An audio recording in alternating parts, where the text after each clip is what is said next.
മികച്ച വിജയം നേടുമെന്നായിരുന്നു ആസിമിന്റെ ഉറപ്പ്. ഏതായാലും ആ ഉറപ്പ് ആസിം പാലിച്ചിട്ടുണ്ട്. 5 A+ഓടെ ആസിം ഉന്നത വിദ്യാഭ്യാസത്തിന് യോഗ്യത നേടിയിട്ടുണ്ട്. ഇപ്പോ ആസിം നമുക്കൊപ്പം ഉണ്ട്. ആസിമെ 5 A+ നേടിയല്ലേ, എങ്ങനെയുണ്ട്? സന്തോഷാണോ? പിന്നെ വളരെ സന്തോഷമുണ്ട്. ഞാൻ പ്രതീക്ഷിച്ച കൂടുതൽ മാർക്ക് വല്ലാത്ത സ്റ്റേറ്റ്മെന്റ് ആയി പോയി.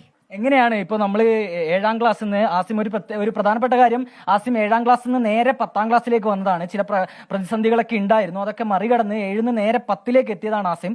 എങ്ങനെയാണ് ആസിമെ, ഏതൊക്കെ വിഷയത്തിനാണ് മാർക്ക് A+ കിട്ടിയിട്ടുള്ളത്? എനിക്ക് തോന്നുന്നു മാത്തമാറ്റിക്സിന് ആസിമിന് A+ കിട്ടിയിട്ടുണ്ട്. വലിയൊരു കാര്യം തന്നെയാണത്. അതെ, മാത്തമാറ്റിക്സ് A+, പിന്നെ ബയോളജി, പിന്നെ ഫസ്റ്റ് ലാംഗ്വേജ് A+ ആണ്. പിന്നെ നോക്കാൻ മറന്നുപോയി, സ്റ്റേറ്റ്മെന്റിന് മറന്നുപോയി. എങ്ങനെയാണ് ആസിമെ ഇപ്പൊ നമ്മൾ അവിടത്തേക്ക് ചെല്ലുന്നു? നിങ്ങൾ ഒരുപക്ഷെ ആസിം വിചാരിച്ചിട്ടുണ്ടാവില്ല അല്ലെ, ഇങ്ങനെയൊരു വളരെയധികം പ്രതിസന്ധികൾ നമ്മുടെ മുന്നിലുണ്ട്. പക്ഷെ അതൊക്കെ മറികടന്നിട്ടാണ് ആസിം 10ാം ക്ലാസ് പരീക്ഷയ്ക്ക് പോകുന്നത്. നല്ല വിജയം, മികച്ച വിജയം നേടി ഇപ്പൊ ഉന്നത വിദ്യാഭ്യാസത്തിലേക്ക് പോകുന്നത്. എങ്ങനെയായിരുന്നു ആസിമെ ആ ഒരു യാത്ര? ഞാൻ കഴിഞ്ഞിട്ട് നേരെ 10ാം ക്ലാസ്സിലേക്കാണ് വന്നിട്ടുള്ളത്.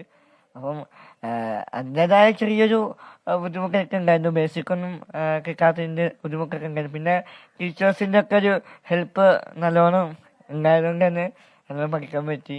അതുകൊണ്ട് നല്ലൊരു വിജയം എനിക്ക് കരസ്ഥമാക്കാൻ പറ്റി.